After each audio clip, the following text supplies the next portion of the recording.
Barakallahu alaikum hakim. Amma ba'du. Alhamdulillah, syukur pada Allah Subhanahu wa taala. Setelah 3 minggu kita bercuti, hari ini Allah beri peluang lagi pada kita untuk bersama-sama dalam satu majlis ilmu dan zikir untuk menyambung pengajian kita, itu pengajian fiqh ya, fiqhul manhaji, fiqh yang tersusun dalam mazhab Imam Syafi'i ya. Jadi kita tahu itu fiqhul manhaji adalah buku fikih yang disusun dalam mazhab Imam Syafi'i ya. Jadi seperti yang kita ulang-ulang sebelum ini, pentingnya untuk kita belajar fikih, yang mana fikih ini melibatkan ibadat seharian kita ya, melibatkan ibadat seharian kita. Jadi pentingnya untuk kita belajar ibadat dengan betul supaya ibadat itu berkualiti. Ibadat itu berkualiti dan sesuai seperti mana yang telah ditunjukkan oleh Nabi SAW ya. Sebab Allah tidak tengok amalan kita itu banyak mana ya. Allah tidak menengok melihat amalan kamu banyak mana ya. Allah melihat kualiti solat kita melihat kualiti amalan kita ya. Dalam firman Allah, alladzi khalaqal mauta wal hayata liyabluwakum ayyukum ahsanu amala. Dialah yang telah menciptakan kehidupan dan kematian. Untuk apa Allah ciptakan kita hidup dan Allah ciptakan kita untuk mati. Nah, sebab apa? Untuk melihat amalan siapa yang baik di antara kalian. Ayyukum ahsanu amala. Jadi lagi bagus kalau digabung dua-dua ya. Dia amalannya banyak dan berkualiti. Bukan amalannya banyak tapi tidak berkualiti. Lebih-lebih lagi ibadat solat. Nah, solat yang kita akan bincangkan ini. Tajuk seterusnya kita belajar adalah tentang solat. Kita nak belajar macam mana nak jaga kualiti solat kita. Ya. Contoh solat yang tidak kualiti, maksudnya dia buat secara lintang tekang ataupun dia buat secara laju-laju, mau cepat habis. Nah, ini solat-solat yang tidak berkualiti ni. Ya, hilang apa ni rukun-rukun solat dia abaikan, tidak ada tumakninah, rukuk tidak sempurna, sujud tidak sempurna. Maka ini solat yang tidak kualiti. Ya, solat tidak kualiti ini Allahu a'lam Allah terimakan atau tidak. Ya. Sedangkan orang solat ini sekalipun Allah sebut celakalah bagi orang yang solat. Orang solat ini disebut celaka. Wailul lil musallin. Maka celakalah bagi orang yang solat. Orang solat pun Allah sebut celaka. Yang tidak solat tapi cakaplah dia lagi celaka, dia tidak solat. Orang solat ni dia celaka. Mana? Alladzi nahum an salatihim sahun. Di mana mereka melalaikan solat orang. Melalaikan ini macam mana? Salah satu yang melambatkan waktu ataupun dia sembahyang sekadar ada sahaja. Sekadar ada maksudnya sekadar lepas tanggungjawab. Malas aku, biarlah. Asal ada saya sembahyang, penting aku sudah terlepas tanggungjawabku. Dia tidak tahu solatnya diterima atau tidak. Ya, solat diterima atau tidak. Sama aja seperti mana orang sembahyang tarawih. Mau cepat habis ya, kita tengoklah diri kita sebelum ini yang sembahyang tarawih macam mana. Kita niat memang masa itu untuk ibadat kah ataupun sekadar adat. Dia tengok ramai orang pergi sembahyang tarawih, kita ikut juga. Kita tak tahu itu adalah ibadat, rupanya dia ikut-ikut saja. Dia tengoknya kurang sudah orang sembahyang tarawih, dia pun tak ikut juga. Kerjanya sedang tarawih 10 malam terakhir. Dia ikut suasana nanti dah, maka dia pun tidak ikut. Iman dalam hati itu tidak ada. Dia tidak tahu apa kelebihan tarawih dan sebab dia rasa bosan dia bertarawih sebab solatnya ditangguhkan, tidak ada kualiti. Jadi kita tidak mau amalan-amalan begitu. Allah melihat ayyukum ahsanu amalah, yang betul-betul sembahyangnya yang kualiti. Biar 8 rakaat saja tarawihnya, biar 8 rakaat saja, tapi dia buat betul-betul, tidak kelam kabut. Ini kita tengoklah. Kita tidak cakap mana-mana imam, mana-mana apa, kita lihat diri kita sendiri.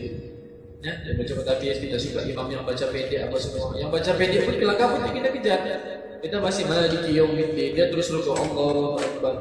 Kelang kabut. Bila mana kelang kabut membaca, penat kita, semput kita habis. Apa semput hapus kita sembahyang. Karena sembahyang itu satu ketenangan, bukannya satu kepenatan. Ya, satu beban bagi kita. Ayo sembahyang lagi, tarawih lagi. Kalau nama tarawih tak payah. Ya, boleh sembahyang di rumah masing-masing. Jadi pentingnya ada ilmu untuk sebelum ibadat. Sebelum beribadat kena ada ilmu. Sebab dalam satu hadis Nabi SAW bersabda, "Wa idza asa'a as-salata wa lam yutimma ruku'aha wa la sujudaha, qalat as-salat dayya'aka Allahu kama dayya'tani, fatulaffu kama yulaffu as-thawb al-abyad, thawb al-khuliqa fayadrubu biha wajhuhu." Dalam satu hadis, dan apabila seorang itu menunaikan solat secara tidak elok, ditangkukanglah bahasanya, tidak menyempurnakan rukuk dan sujudnya. Jadi di akhir nanti solat itu sendiri akan bercakap kepada tuannya. Solat yang kita kerjakan nanti akan bercakap semula kepada kita pada hari kiamat. Apa kata solat? Sesungguhnya Allah akan mensia-siakan engkau. Pada hari ini Allah akan sia-siakan engkau, tidak ditolong sebagaimana engkau telah mensia-siakan aku dulu di dunia. Maka solat tadi yang kita bawa jumpa Allah di akhirat nanti akan dilipat seperti kain buruk dan dicampakkan ke muka kita. Yang dicampakkan ke muka kita. Ya? Solat. Jadi kalau sudah dicampak begitu maksudnya tidak diterima. Karena di dunia ini kita sebagai pelajar, bila mana kerja rumah kita yang disuruh buat, kita siapkan, tapi sembarangan kita buat. 10 soalan satu betul. Kita hantar kepada cikgu, cikgu pun akan mengamuk. Apa kau buat sembarangan cikgu begini? Mungkin cikgu itu ada yang mungkin terlampau marah sudah. Ada yang dia bagi, okay, sila buat semula. Ada guru yang mungkin dia terlalu marah, dia ambil buku tadi, dia hampas buat kita. Buat balik ni, dia tahu pelajar tu memang malas. Kalau tahu memang pelajar tu pernah buat sekali-sekala silap, dia hanya beritahu. Tapi ini yang memang pelajar dia memang tidak selalu buat, maka sampai satu masa dia lempar buku tadi itu ke muka pelajar tadi. Maka apa bilang cikgu tadi masa itu? Dia akan suruh buat semula. Buat semula hantar pada saya hari ini juga misalnya. Buat semula, sembarangan kau buat ni. Lain suruh buat, lain yang kau buat. Itu ada peluang kan? Ada peluang kita buat semula. Ataupun besok hari disuruh hantar. Buat cantik-cantik ya. Jangan buat saya tidak paham apa yang kau tulis. Kalau di akhirat macam mana? Yang solat tadi tidak terima dicampak balik ke muka. Jadi kita di kelas kita akan cakap, maafkan cikgu, boleh saya buat semula ke cikgu, bagi saya peluang saya buat semula, okey? Saya bagi kau peluang hari ini, kau buat besok siap, hantar sama cikgu. Dia bagi peluang kan? Mestinya cikgu itu tidak bagi peluang, dia akan bagi peluang pada pelajarnya. Di akhirat tidak ada peluang lagi. Itu sudah akhir masa kita, tidak ada peluang lagi untuk beribadah. Jadi kalau sudah dicampakkan, apa kita cakap? Ya Allah, bagilah aku, ya lah. Kalau begitu buat baliklah. Aku buat baliklah apa yang belum aku solat yang tak betul aku buat balik. Mana ada istilah begitu dibalikkan semula? Bagi buat dia pasti buat betul-betul solat habis datang balik jumpa aku. Allah tidak akan bagi peluang yang begitu. Nah, ya, Allah bagi peluang sebagaimana kita hidup, solatlah. Tapi solat dalam keadaan yang betul, yang ada kualiti dan ikut cara Nabi-Nya. Bukannya cepat habis, ya sudahlah kita buka habis tu. Yang bacaan belum tahu betul lagi, Fatihah tidak betul, rukun dia tidak sempurna, ya, baca tahiyat selesai habis begitu saja, ya. Dan begitu juga Rasulullah mensifatkan orang yang melakukan solat secara tergesa-gesa ini, cepat-cepat ini sebagai pencuri. Udahlah solat itu pencuri lagi. Apa bilang Nabi?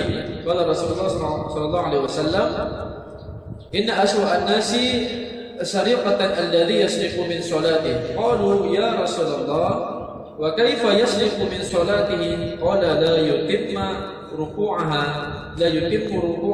wa la sujudaha. Sejahat-jahat pencuri itu, pencuri paling jahat itu begitu. Sejahat-jahat pencuri adalah mereka yang mencuri di dalam salatnya. Menablalah maksudnya, mencuri, mencopet dalam salatnya. Sahabat bertanya, wahai Rasulullah, bagaimana mereka mencuri dalam solat? Ya, Rasulullah menjawab, mereka tidak menyempurnakan rukuk dan sujudnya. Mereka tidak sempurnakan rukuk dan sujud. Sujudnya tidak rata, belum selesai lagi badannya rata untuk rukuk, terus dia baca laju-laju. Subhanallah, subhanallah azim, subhanallah azim, subhanallah azim. Apa dibaca begitu? Makna pun dia tidak tahu, sebutan pun sembarangan. Ya. Jadi pentingnya ada ilmu fiqh, belajar Al-Quran, tahu sebutan-sebutannya supaya kita solat dalam keadaan quality. Contoh solat yang quality, rukuk dia Allahu Akbar. Dia slow saja, dia pelan saja. Allahu Akbar. Sudah rata rukuk itu, baru dia mulai subhana rabbiyal azim wa bihamdihi. Subhana rabbiyal azim wa bihamdihi. Subhana rabbiyal azim wa bihamdihi. Tenang seperti itu baca. Tidak perlu laju. Ustaz tidak nafikan, dulu masa kanak-kanak pun begitu, laju subhanallah asal ada. Tapi begitu kita sampai besar, tidak ada perubahan. Terus ada perubahan juga, kita kan belajar. Pemain dulu ini sembarangan solat begini. Allah maafkan kalau kita tidak tahu. Mungkin dia sebabkan kanak-kanak, tapi kalau sudah melanjut usia, adakah ada alasan itu? Pernah aku belajar, tidak Ustaz ajar aku. Kerja Ustaz ajar kau yang tidak cari ustaz, kau yang tidak cari majlis ilmu. Begitulah akan soal jawab di akhirat. Apa alasan-alasan kita keluar? Lamanya aku hidupku di dunia, tak aku belajar langsung pasal solat. Belajar juga. Jadi kenapa begitu solat? Kalau begitu aku buat baliklah. Mana ada Allah bagi lagi peluang kedua begitu. Ya.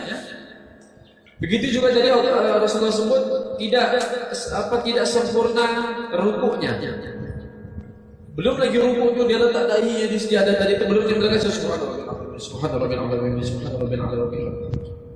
Habis. Itu bacaan salah. Habis itu tumakninah salah. Habis itu maksud dia tidak tahu. Itu belum masuk lagi kita punya perasaan nak memperhambakan diri pada Allah. Kita sujud itu rasa biasa tak sujud. Ya Allah Akbar. Dia tak tahu pun ada Allah sedang melihat dia. Kena ada ihsan dalam hati. Kita belajar kan hadis 40 ada kan? Mal ihsan. Apa itu ihsan? Paling tinggi taraf Islam itu dia muslim, mukmin, muhsin. Muhsin paling tinggi. Setiap kali ibadat apa yang dia buat dia yakin Allah sedang melihat dia. Kalau susah punya yakin gitu dia kenapa anggapannya dia itu sedang melihat Allah, sedang menghadap Allah. Fa in lam takun tarahu fa innahu yaraka. Itu hadis yang kamu hafal. Jadi itu yang kita kena praktikkan dalam solat kita. Apa-apa ibadat sekalipun, zikir kah, puasa di bulan Ramadan kah, dia mau buat sembarangan, tengok sembarangan, ada Allah tengok aku. Ya? Itu taraf ihsan, muhsin, dia mukmin dan muhsin. Jadi kita mau begitu, kita mau jadi hamba yang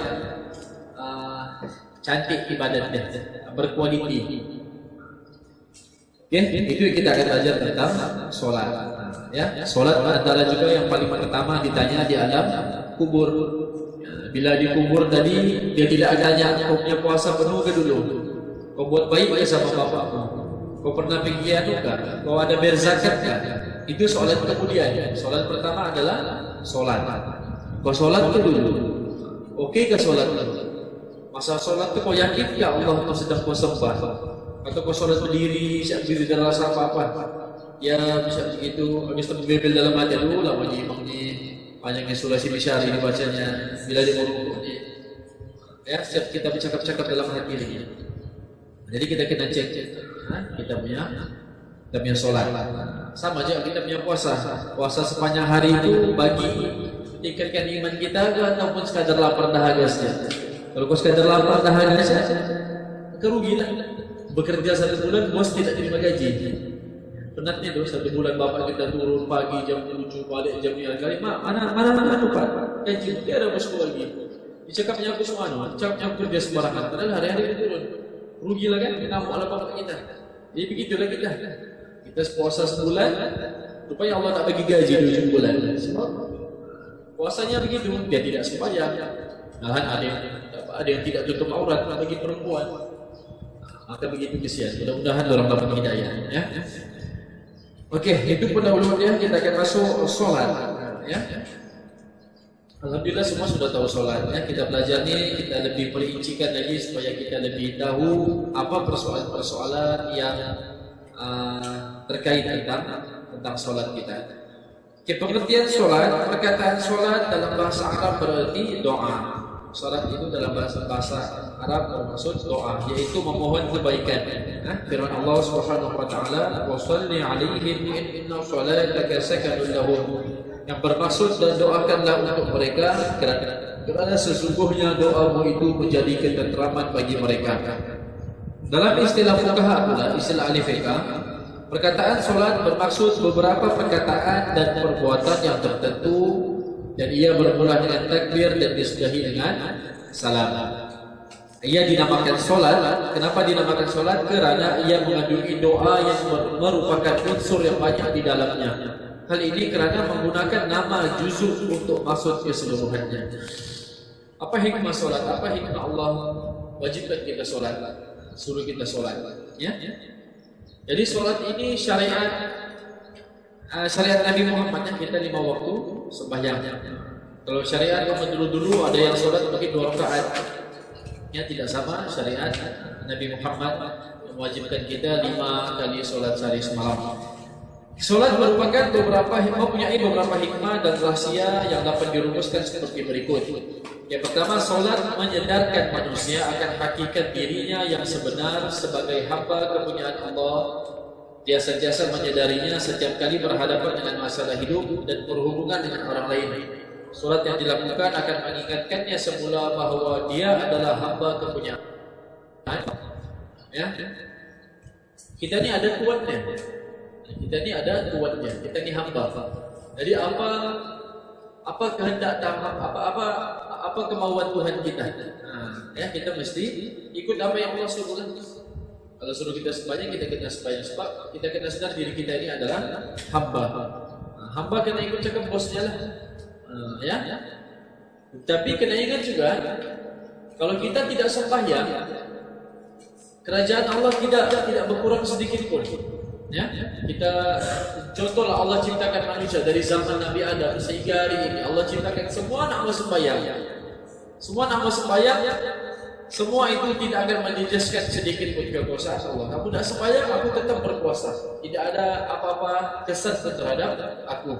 Itu Allah. Allahu Akbar.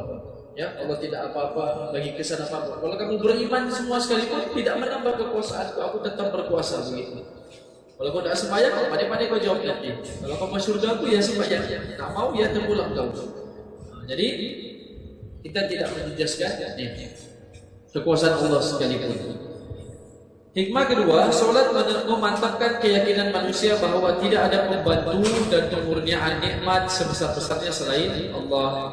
Meskipun kelihatan di dunia banyak pihak dan sebab yang pada zahirnya membantu dan memberi nikmat, tetapi pada hakikatnya Allah yang memastikan, hanya Allah yang memastikan semua itu untuk kemudahan manusia. Setiap kali manusia lupa dan hanyut kerana terpesona dengan keduniaan yang zahir, solat akan mengingatkannya bahawa penyebab yang sebenar hanyalah Allah.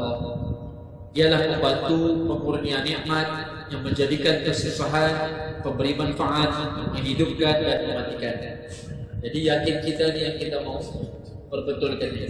Ya, Allah bagi ujian, Allah yang menyelesaikan perkara masalah kita, Allah bagi penyakit, Allah yang bagi sembuh, Allah yang bagi lapar, Allah yang bagi kenyang, Allah yang jaga kita, Allah yang hidupkan kita, Allah yang matikan kita. Ya, keyakinan yang begitu kita bawa balik kepada Allah. Bila mana keyakinan begitu betul, maka mudah untuk kita mengucap kalimat syahadah di akhir usia kita, di akhir hidup kita. Ya. Hikmah ketiga, dengan bersolat manusia dapat mengambil kesempatan menjadikannya sebagai waktu untuk bertaubat daripada dosa-dosa yang dilakukannya. Ini kerana manusia memang sentiasa terdedah kepada banyak maksiat pada setiap waktu, sama ada disedarinya ataupun tidak. Maka solat yang dilakukan berulang-ulang dari masa ke semasa akan membersihkannya daripada maksiat dan kesalahan-kesalahan tersebut. Dalam hadis Nabi Rasulullah SAW telah menjelaskan perkara tersebut di dalam hadis daripada Jabir bin Abdullah radhiyallahu anhu. Katanya Nabi SAW bersabda, "Batalul shalawatil khamsi kamathali nahrin jari bi ghamrin ala babi ahadikum yaghtasilu minhu kulla yawmin 5 marrat." Qala al-Hasan, "Wa ma yudfi dhalika min ad-diran." Maksudnya solat 5 waktu seumpama sungai yang airnya banyak mengalir di hadapan pintu rumah seseorang itu. seseorang di kalangan kamu yang akan mandi di dalamnya 5 kali sehari, kata Al-Hasan, dan apalagi kekotorannya yang tinggal.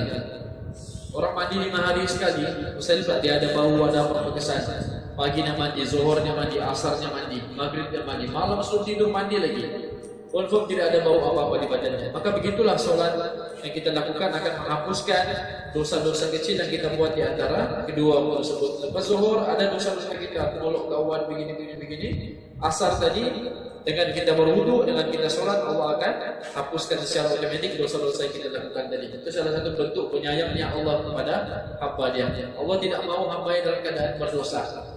Tapi yang tidak diampuni adalah dosa-dosa besar. Fitnah, dosa berzina misalnya, dosa-dosa itu kena bertaubat. Makanya dosa itu diampuni dengan solat, tapi kena memohon doa pada Allah, bertaubat dengan taubat nasuha. Kecuali dosa mensyirikkan Allah, dosa yang tidak terampun, ya, mensyirikkan Allah. Maksudnya dia yakin ada orang yang berkuasa selain daripada Allah, ataupun dia yakin satu benda itu bagi manfaat kepada diri dia, memakai gelang azimat, memakai rantai azimat, menulis ayat Al-Quran di badannya untuk menghilangkan penyakit. Maksudnya dia yakin kepada benda-benda makhluk, maka itu syirik yang Allah tidak ampunkan. Alhamdulillah. Sebagaimana dosa-dosa kecil yang kita buat, maka Allah akan hapuskan setiap kali kita sholat. Ya. Oke, maksud kekotoran tadi itu ialah kekotoran maknawi. Ya, kekotoran maknawi yaitu dosa-dosa. Maksud ini dijelaskan oleh riwayat Abu Hurairah radhiyallahu anhu, dia berkata, "Fadzalika mathalu shalawatil khamsi yamhullahu bihinna al-khataaya." Yang bermaksud, demikianlah umpamanya salat 5 waktu yang dengannya Allah menghapuskan dosa-dosa. Ya. Tapi solat yang diampunkan bagaimana? Solat yang ada kualitinya. Bukan solat sekadar solat saja. Sekadar solat. Okey, sudah bersuara salat dah. Allahu Akbar. Allahu Akbar. Mungkin kanak-kanak kita mungkin dimaafkanlah, belum berapa paham lagi. Kita yang sudah dewasa, ada anak-anak yang sudah akhir balik, kita sudah dicatat pahala dan dosa kita. Nah, ya. Yakin setiap kali kita sholat, kau yakin aku ini akan hidup satu masa nanti. Aku akan hidup di satu negeri yang memang tidak akan mati. Jadi sebelum aku di sana, aku betul-betul memang aku di dunia ini. Di dunia ini aku betul-betul belajar betul-betul. Aku mesti sholat betul-betul, puasa betul-betul, zikir betul-betul, baca Quran betul-betul. Sebab aku tahu nanti aku akan hidup di sana. Akan hidup di sana membawa semua perkara ini. Tapi kita hidup di sana tidak lagi kita ibadatnya, tidak lagi baca Quran, tidak lagi pergi madrasah, tidak lagi bangun tahajud, tidak lagi mengantuk, tidak lagi puasa sunat. Tinggal aku bergembira. Tinggal bergembira di sana. Ya, tidak ada penat lagi. Tidak perlu ke mandi pagi, tidak perlu gosok gigi pun, tidak ada berak, tidak ada kentut. Tidak ada lagi seperti di dunia ini. Jadi untuk ke sana persiapkan amalan. Amalan paling besar salat. Tapi ini paling pertama ditanya. Nah, ya, ditanya. Kau di madrasah dulu, kau pakai baju apa di sana? Tidak ditanya begitu. Salat dulu ditanya. Oh, di madrasah kau tidur, bahkan tiap belajar itu belakang-belakang diceritakan. Ditanya sholat dulu. Kau sholat dulu begini kan? Iya. Terus kita iya kan? Ada pula begitu. Maka diperlihatkan bukannya, ditulis semua nih. Si anu sekian kau sholat begini, kau begini. Begini yang ini cantik sudah sholat nih. Dibagi buku catatan ini cantik sholat ini, tapi tidak. Tapi pun sama juga kami kasih balik bersama sholat. Kami tidak terima sebab tidak ikhlas. Sebab tidak jelas. Cantik sudah kualiti dijaga, rupanya tidak ikhlas. Terpaksa salat, mau bangun subuh lagi, disuruh sholat lagi, terpaksa pun tidak diterima. Ambil balik betul. Kami tidak terima, kau tak boleh masuk surga. Di sana siapa membela? Mama kita tidak bela kita. Bapak entah kemana, mama entah kemana, mama kita kemana, anak-anak entah kemana, nafsi sendiri berbaris saja pembawaannya. Bingung. Yang buku aku terima ini dari kanan ke dari kiri. Ya, begitu keadaan di sana. Ya, hadis solat yang akan menyelamatkan kita. Solat seperti mana Nabi ajar kita solat. Sallu kama ra'aitumuni usolli. Solat kamu seperti mana kamu lihat aku solat. Nanti kita akan bahaskan tata cara solat. Hikmah seterusnya, solat merupakan santapan bagi akidah keimanan kepada Allah yang berterusan dalam hati manusia. Segala pesona dunia dan bisikan syaitan sememangnya menjadikan manusia lupa kepada akidah, walaupun telah lama terterap dalam hatinya. Kealpaan yang berterusan kerana menurutkan gelora nafsu dan rakan-rakan akhirnya akan berubah menjadi ingkar. Ia umpama pokok yang kehabisan air, lambat laun akan layu dan mati kering dan menjadi kayu api.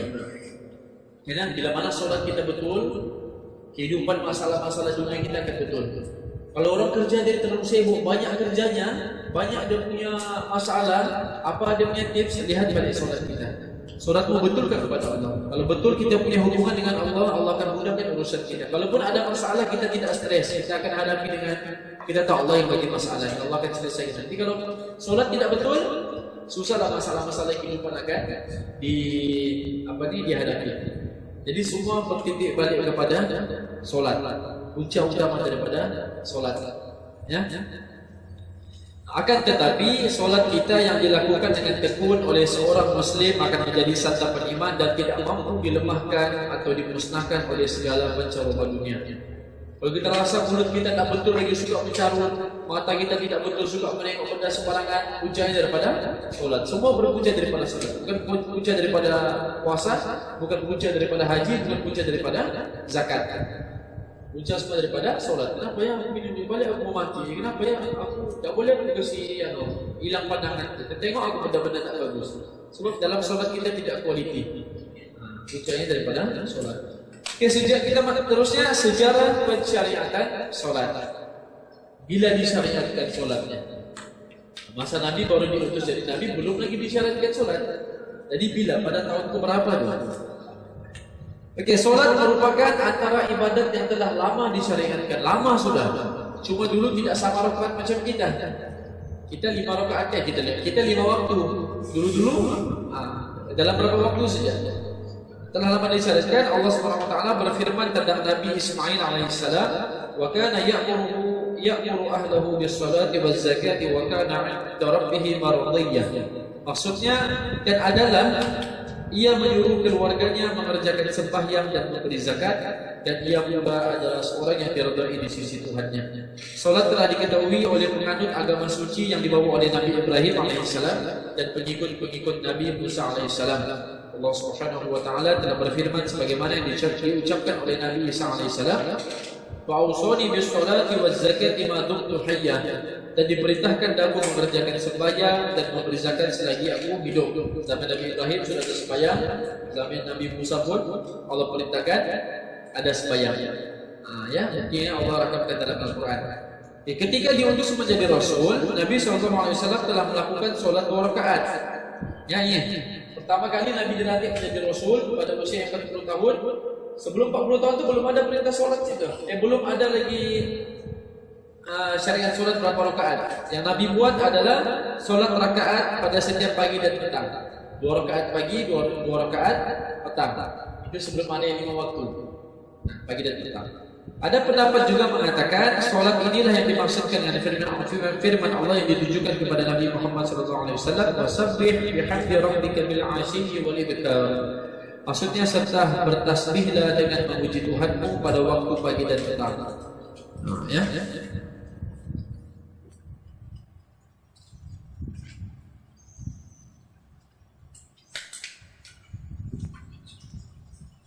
Jadi kalau kita belajar satu hadis panjang tentang Isra dan Mi'raj, yang mana Nabi dalam perjalanan malam ke Palestin, Masjid Al-Aqsa, dan dimi'rajkan ke Sidratul Muntaha hingga ke langit ke-7 semata-mata untuk menerima perintah solat. Semua perintah-perintah lain, puasa, zakat, perintah untuk apa semua Jibril datang mewahyukan kepada Nabi. Adapun perintah solat, Nabi dibawa di atas, ambil sendiri. Nabi dipanggil pergi atas, ambil sendiri perintah solat tadi itu dibawa turun. Ini menunjukkan betapa besarnya perintah solat, ibadat solat ini. Nabi sendiri bawa ini naik di atas. Panjanglah kisahnya. Itu kita bahaskan memang untuk satu sisi untuk perjalanan Nabi Isra dan Mi'raj sampai ke langit ke-7. Ya, yang asalnya dibagi 50 rakaat dikurangkan sampailah jadi 5 rakaat pada hari ini. 5 rakaat, 5 waktu pada hari ini. Ya, subuh, zuhur, asar, maghrib dan isya. Oke, berbahasan tentang salat fardu. Apa itu salat fardu ya? Allah Subhanahu wa taala telah memfardukan beberapa salat atas setiap orang Islam yang mukallaf. Ya, yaitu subuh, zuhur, asar, maghrib dan isya, 5 waktu ini. Ya, istilahnya diwajibkan kepada mukallaf, bukan muallaf ya, mukallaf huruf K. Mukallaf ini adalah orang yang sudah akil baligh, sudah sampai usia matang dia, perempuan yang sudah mengalami haid dan bagi laki yang sudah mimpi keluar air mani, maka dia sudah diwajibkan sholat ke atas dia, maka ditulis sesudah amalan-amalan dia. Ya, maka 5 waktu tadi kena dia laksanakan. Ya. Adapun muallaf, huruf E itu muallaf adalah orang yang baru masuk Islam. Itu muallaf. Bisa dengan mukallaf. Mukallaf ini taklif kepada orang yang sudah akil baligh. Okey. Semua solat 5 waktu tadi telah disyariatkan pada malam Rasulullah SAW Isra ke Baitul Maqdis dan Mi'raj ke langit. Allah telah memfardukan 50 solat sehari semalam ke atas Nabi SAW dan seluruh umat Islam. Kemudian Allah mengurangkannya kepada 5 waktu dan mendapat pahala 5 solat. Kita solat 5 waktu siap, tapi Allah bagi ganjaran seperti mana 50 waktu solat. Dikurangkan dari 50 kepada 5, walaupun 5 waktu saja, tapi Allah gandakan seolah kita sembahyang 50 waktu solat. Kalau dibahagikan ikut pecahannya, mungkin setiap setengah jam kita akan solat, 1 jam kita akan solat. Dan Nabi di langit keberapa gitu? Nabi apa dia suruh Nabi Muhammad? Apa yang Allah perintahkan kau di atas? Diperintahkan Nabi 50 solat. Wih, berat tuh. Naik lagi minta murah kepada Allah. Kesian umat mudah sanggup orang. Kita ada sanggup orang itu nanti. Maka diminta dapat 5. Lepas itu disuruh lagi 5 masih berat lagi tuh. Minta lagi sama Allah. Oh ya sudahlah. Dan kata Rasulullah, aku malu sudah untuk minta kurang kepada Allah. Cukuplah 5 ini. Wih, kalau naik 5 mungkin jadi sasa kali kan? Seminggu subuh ya sehari. Ada hikmah Allah kenapa bagi kita 5 sesuaikan dari pagi, zuhur, dekat petang, maghrib, isya, sore hari. Itu adalah putaran seharian kita. Ya.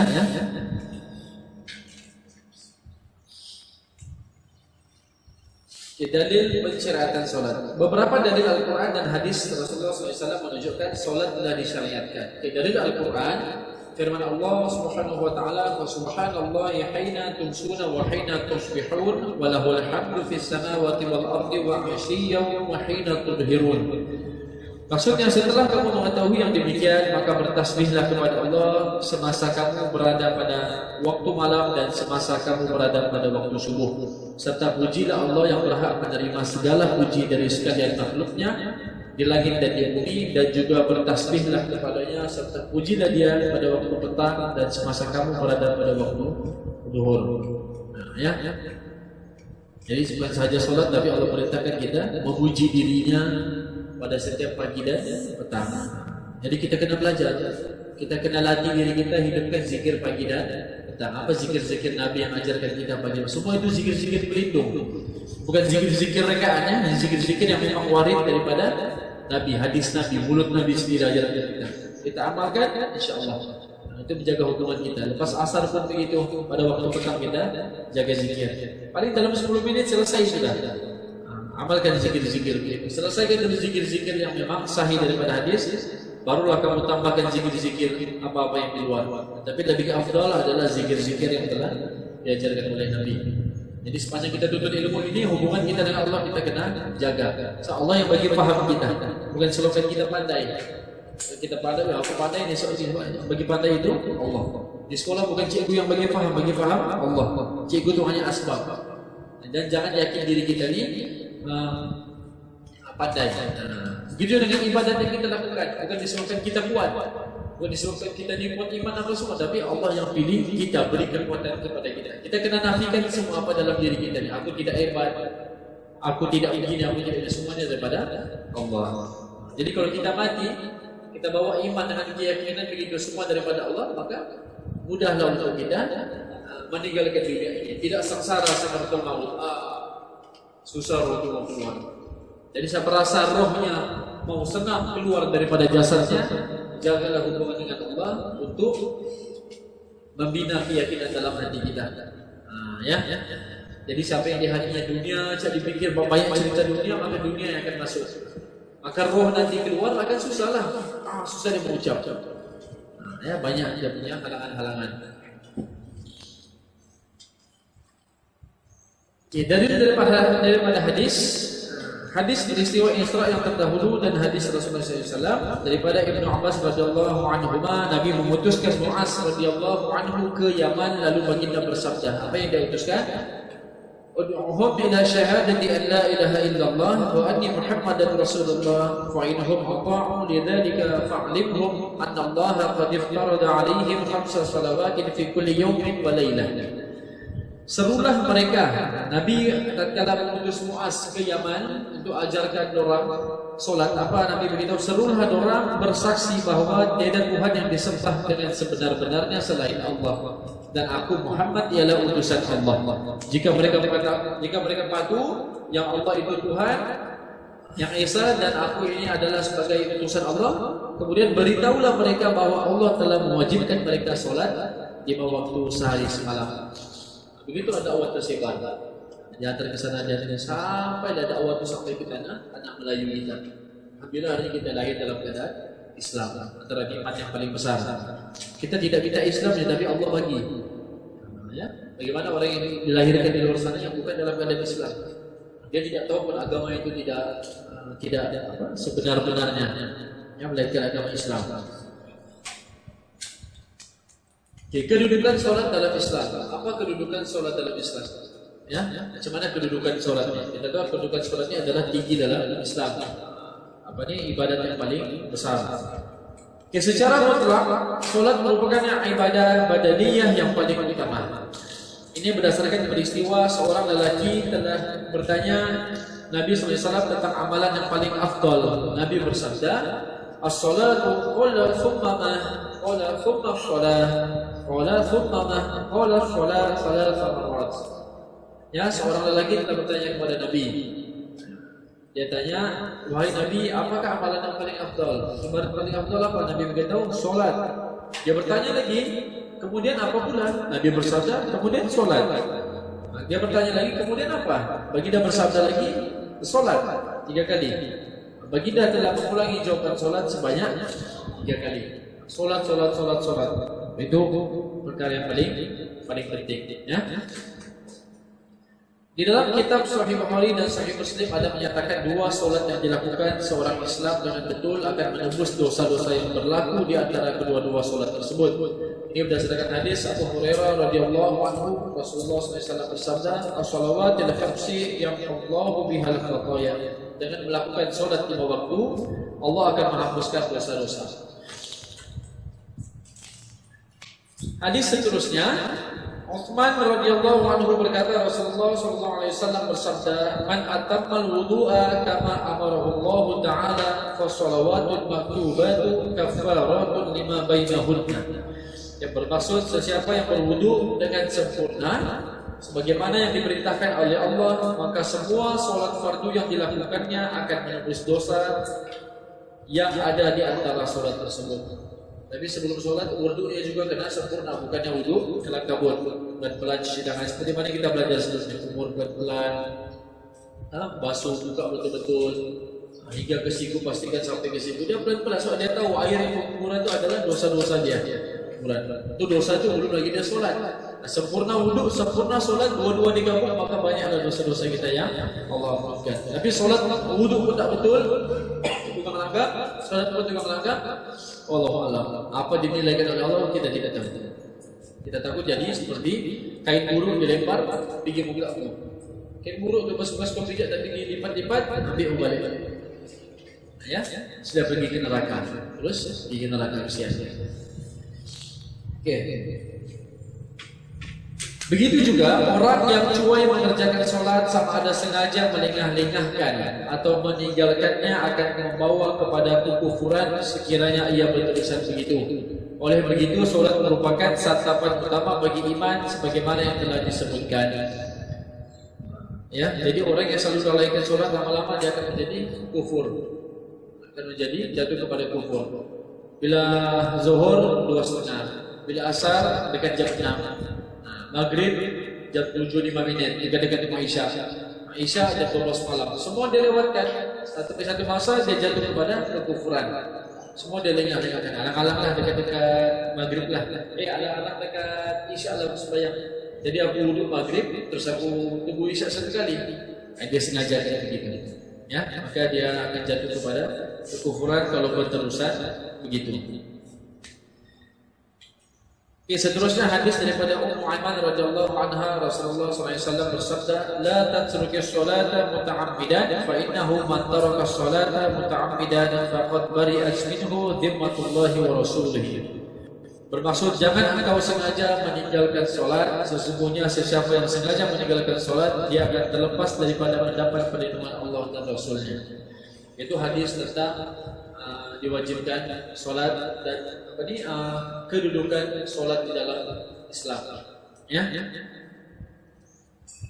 Seterusnya kita bahaskan hukum meninggalkan solat. Orang tidak solat bagaimana hukumnya? Ada terus jatuh kafir kan? Ataupun terus macam mana dia masuk Islam semula kan?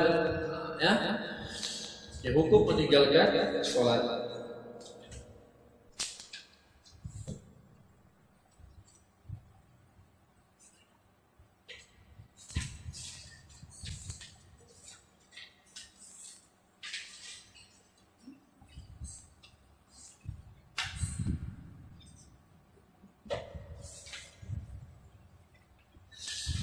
Oke, hukum meninggalkan sholat ya.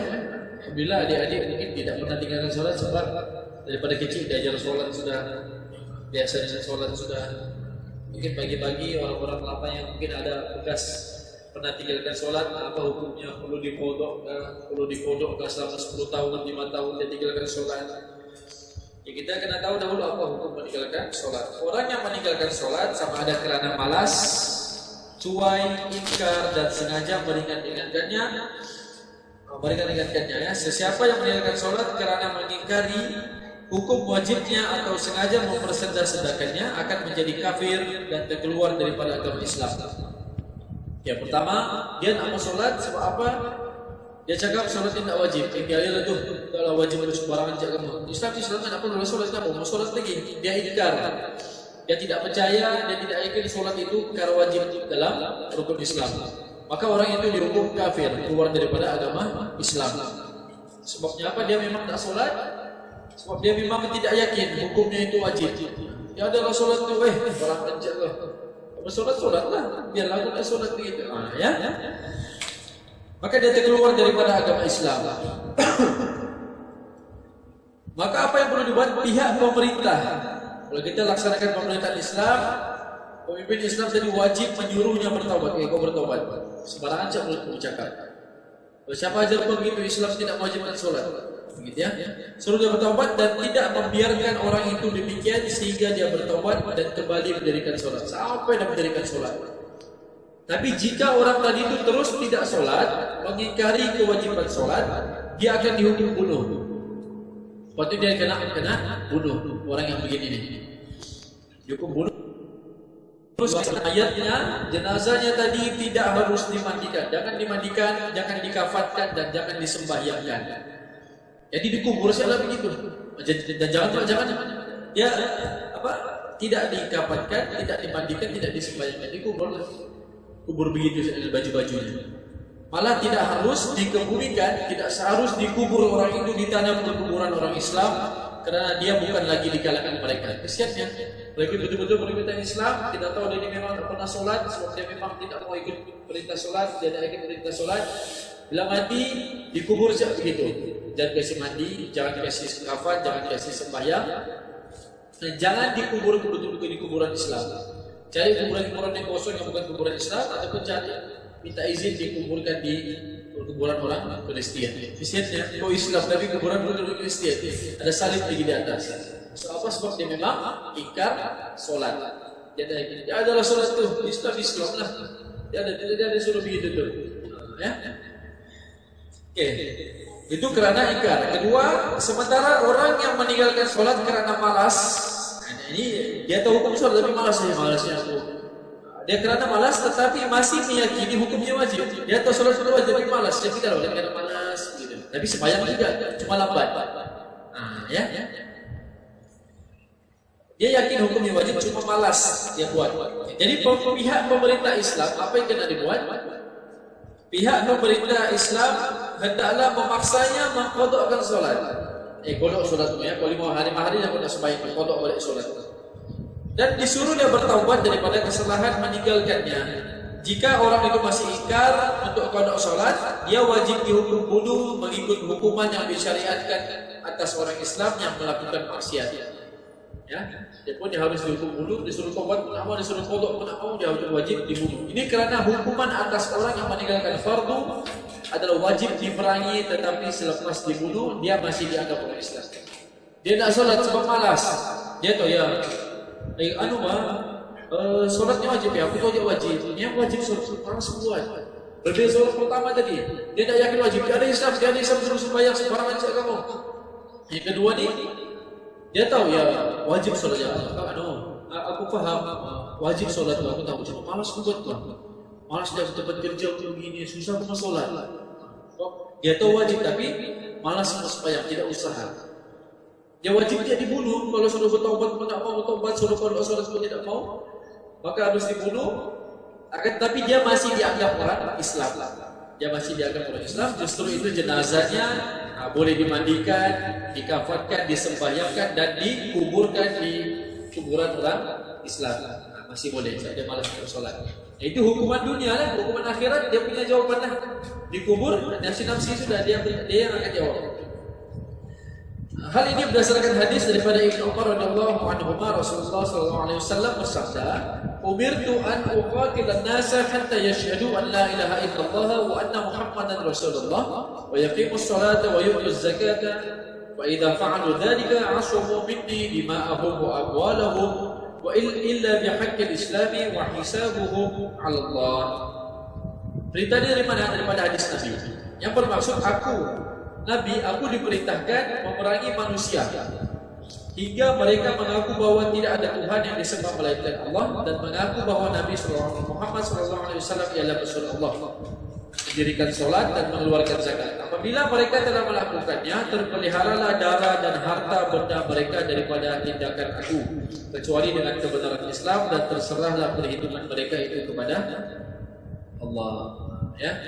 Hadis tersebut menunjukkan sesiapa yang telah berikrar dengan dua kalimah syahadah, ya, la ilaha illallah wa asyhadu anna Muhammadar Rasulullah, siapa yang telah berikrar tetap diperangi jika dia tidak mendirikan solat, tetapi tidak dihukum sebagai kafir, berdalilkan hadis yang dibacakan, berdalilkan hadis yang berikut daripada Ubadah bin Samit radhiyallahu anhu, katanya aku mendengar Rasulullah sallallahu alaihi wasallam bersabda, "Khamsu salawatin katabahunna Allahu 'ala al-'ibadi faman jaa'a bihinna lam yudayyi' minhunna syai'an istighfafan bihaqqihinna kana lahu 'inda Allahi 'ahdun an yudkhilahu al-jannata wa man lam ya'ti bihinna falaysa lahu 'inda Allahi 'ahdun in syaa'a 'adzabahu wa in syaa'a adkhalahu al-jannah." Lihat hadis apa yang Nabi beritahu. Maksudnya Allah telah mewajibkan solat 5 waktu atas hamba-hambanya. Sesiapa yang tetap melakukannya tanpa meninggalkan satu pun daripadanya lantaran meringankan hukum wajibnya, Allah berjanji akan memasukkannya ke dalam syurga. Sebaliknya, sesiapa yang tidak melakukannya, Allah tidak menjanjikan apa-apa pun kepadanya, sama ada mengazabkannya, sama ada jika Allah mengazabkannya atau Allah memasukkannya ke dalam syurga mengikut kehendak Allah.